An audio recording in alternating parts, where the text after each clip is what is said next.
உயர்த்தின தேவனை உயர்த்த வந்திருக்கிறதான உங்களுடைய வாழ்விலே தேவன் லேயாளுக்கு அற்புதம் செய்து உயர்த்தினது போல, உயர்ந்த ஸ்தானங்களில் வைத்தது போல, இன்றைக்கும் நாம் பேசுகிறது போல, என்றென்றைக்கும் பேசும்படியாக அந்த குடும்பத்தை தேவன் வைத்தது போல, நிச்சயமாக நம்மையும் நம்முடைய குடும்ப எதிர்கால சந்ததியையும் சபையும் தேவன் அப்பேற்பட்ட ரீதியிலே மகிமையிலே தேவன் கொண்டு வந்து நிறுத்துவார். என்னை மகிமைப்படுத்துகிற எந்த ஸ்தானத்திலும் நான் வந்து உங்களை ஆசீர்வதிப்பேன் என்று வாக்கு பண்ணினவர் இன்றைக்கும் அவர் உயிரோடு தான் இருக்கிறார். இறுதியாக லேயாளுக்கு ஒரு காரியம். முற்பிதாவாகிய ஆபிரகாம், அவருடைய மனைவி ஈசாக்கு, இந்த லேயாளுக்கு மாத்திரமே அந்த கல்லறையில், எப்ரோன் இன்றைக்கும் இருக்கிறது, எருசலேம் இன்றைக்கும் இருக்கிறது, லேயாளுக்கு மாத்திரமே இடம் கிடைத்தது. ராகேல் போற வழியிலே அடக்கம் பண்ணிட்டு போயிட்டாங்க, போற வழியிலேயே. ஆனால் இந்த லேயாளுக்கோ முற்பிதாவாகிய ஆபிரகாம், விசுவாசத்துடைய தகப்பனாகிய ஆபிரகாமினுடைய கல்லறையிலே அடக்கம் பண்ணும்படியாக ஒரு பாக்கியம் கொடுக்கப்பட்டது. ஏளனமாக, கேவலமாக, குறைபாடுகளை வைத்து முழு உலகமே, என் தகப்பனே, சொந்த பந்தங்களே ஒதுக்கி தள்ளின நேரத்தில் அவருடைய வலதுகரம், லேயாளுடைய வலதுகரத்தை பிடித்து, பயப்படாதே, நான் உனக்கு துணை நிற்கிறேன், இதே நிலைமையில் நீ இருக்க மாட்டாய், உன் குடும்பம் இதே நிலைமையில் நிச்சயமாய் இருக்காது. வாக்கு பண்ணினவர் வாக்கு தத்தத்தை நிறைவேற்ற உண்மையுள்ளவராயிருந்தார். 2 கரங்களை வானத்தினர் உயர்த்தி, ஆண்டவரே, லேயாளுக்கு செய்தது போல என் குடும்பத்தில் செய்யுங்க ஆண்டவரே.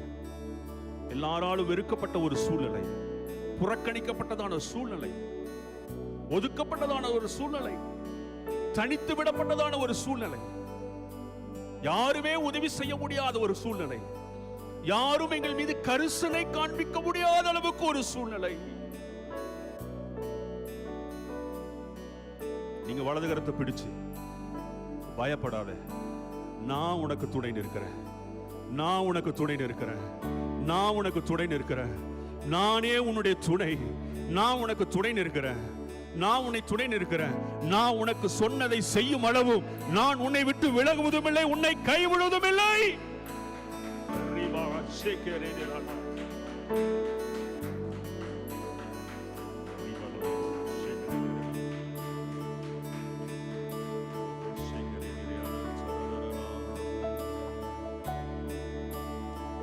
பரிசுத்தமான பிதாவே,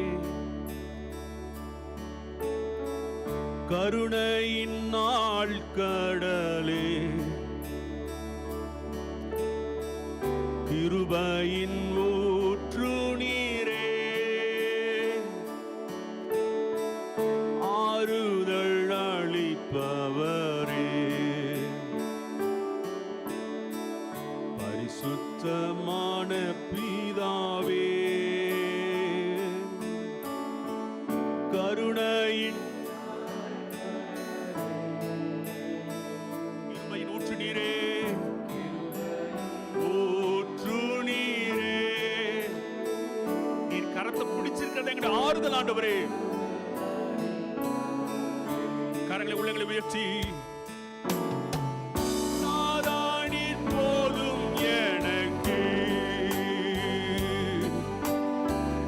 உம் கிருபை போதும் எனக்கு,